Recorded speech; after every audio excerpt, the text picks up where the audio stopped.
what about the other challenger, the Reverend Raphael Warnock, pastor of the Ebenezer Baptist Church? Well, he's got a political rap sheet that goes back almost 30 years. In 1995, the Harlem church where he served as a youth pastor once invited Cuban dictator Fidel Castro to spew his revolutionary rhetoric there.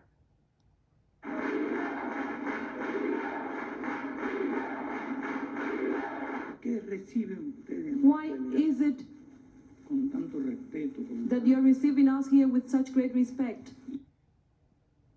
Well, great respect. Well, I think we know why they did. Warnock wouldn't have been the first American radical fascinated, though, with Castro's brazen anti-Americanism. Remember, Barack Obama had the same affinity for these types of thinkers. Goddamn America, as long as she tries to act like she is God and she is supreme. The United States government has failed the vast majority of her citizens of African descent. For every one Colin Powell, a millionaire, you got 10 million blacks who cannot read. For every one Condoskeeza Rice, you got 1 million in prison. You catch the Condoskeeza Rice? I bet you've forgotten that. Well, back in 2008, the radical Reverend Warnock celebrated the radical Reverend Wright.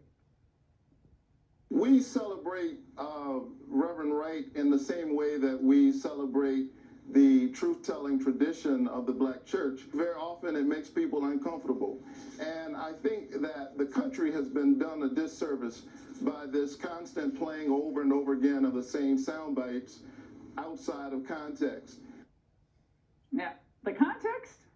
Well, in that infamous 2003 sermon, Wright was using the Bible to trash his own country, from the founders all the way up through George W. Bush. But Warnock thought it was unfair that Wright was held accountable for his own words. Warnock has sympathy and respect for Castro and Reverend Wright, but none for law enforcement. After the Michael Brown shooting in Ferguson, instead of calling for calm and a full investigation to proceed, he immediately jumped in to trash the police. So in Ferguson, police power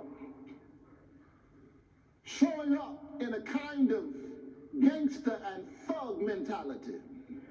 You can wear all kinds of colors and be a thug. You can sometimes wear the colors of the state and behave like a thug. We shouldn't be surprised when we see police officers act like bullies on the street.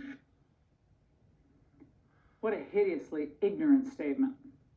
Recall the massive damage that anti-police riots did to Atlanta in late May. We were on the air that night.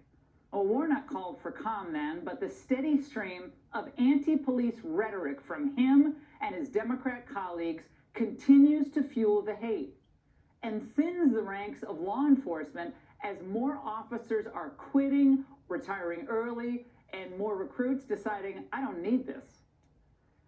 And outside money filled the coffers of both Georgia Democrats. Roughly 98% of Ossoff's funds and nearly 80% of Warnock's war chest comes from outside of Georgia, according to the Center for Responsive Politics. Ossoff raised $3.37 million from wealthy Californians just in the third quarter alone. That's more than double the $1.64 million he raised from Georgians. And it's only been a week since the election, but Silicon Valley has already hosted a big virtual fundraiser for both Democrats. Translation for you. Big tech wants to keep its cheap foreign labor and is petrified of losing its Section 230 immunity. Liberal elites are going all in Georgia, from Tom Friedman of the New York Times to Andrew Yang.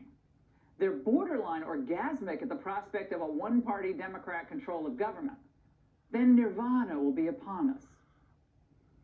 The Great Reset, reparations, a global wealth tax, open borders, gun bans, and a carbon tax. And that'd just be a start. Now we're going to see what the Republicans are really made of. Georgia election officials better police these ballots. We cannot see control of the Senate fall victim to another fraud. And people need to open their checkbooks or they're going to find their accounts drained anyway by this time next year. Chuck Schumer, he's salivating. We take Georgia, and then we change the world. Access to health care and access to justice are still on the line. Let's give the people of Georgia 2 new senators,